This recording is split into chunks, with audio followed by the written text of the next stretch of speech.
nemáte se večer na co dívat a už vás nebavíte neustále stejné zprávy, které dávají každý stejný večer v televizi. A taky pokaždé, když se nemáte na co koukat, tak si připadáte takto. A nebaví vás prostě koukat na nějaké debaty o nějakým Zdeňkovi Hřibovi, který se chce stát něčím čímkoliv. Ale naštěstí my k vám přicházíme s lepší alternativou. Takže vítejte na nových zprávách na kanále CNN Prima Dezinformace.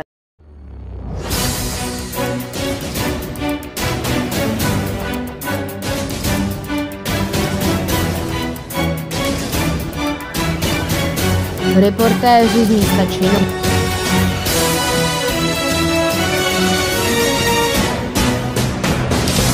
Vítám vás u zpráv z televize Vojtěch. Velký cecky! Pozvali jsme si dneska jednoho z vašich hostů a to je Tomáš Tichý, který s námi chce dneska uspořádat rozhovor. Takže dobrý den, Tomáš, jak jste si užil dnešní svatbu a jak vás to tady vlastně baví celá ta akce?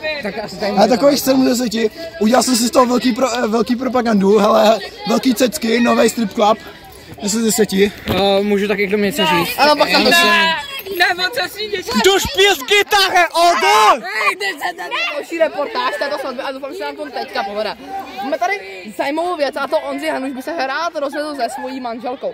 Jejich vztah vydržel pouhých asi 12 minut podle našich odborníků, jako je Tomáš Tichý, který se tady celou dobu propaguje svoji firmu Velký cecky, jo, takže zaplatil nám promo, takže na naší svatbu. Takže se nedostane k rozchodu, protože nám to stát je zatím velmi zajímavý a můžeme vidět plno překvapení. Udělej rozhovor s nějakým členem svatby.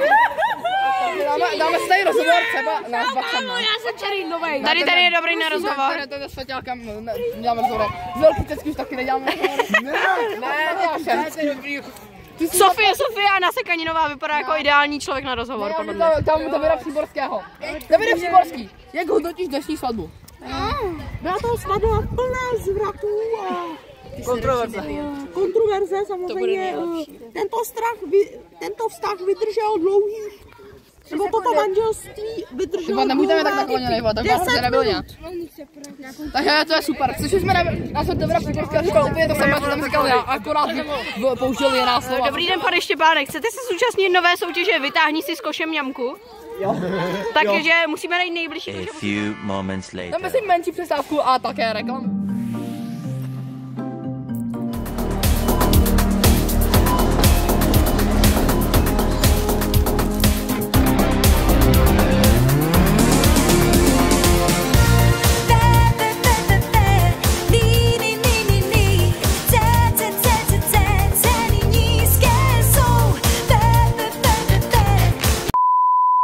Vás štve, že jste úplně špekatý a nechcete utrácet za předražené stroje, zajděte si na náš e-shop www.hubnutívprdeli.cz A podporujte velkýcecky.cz.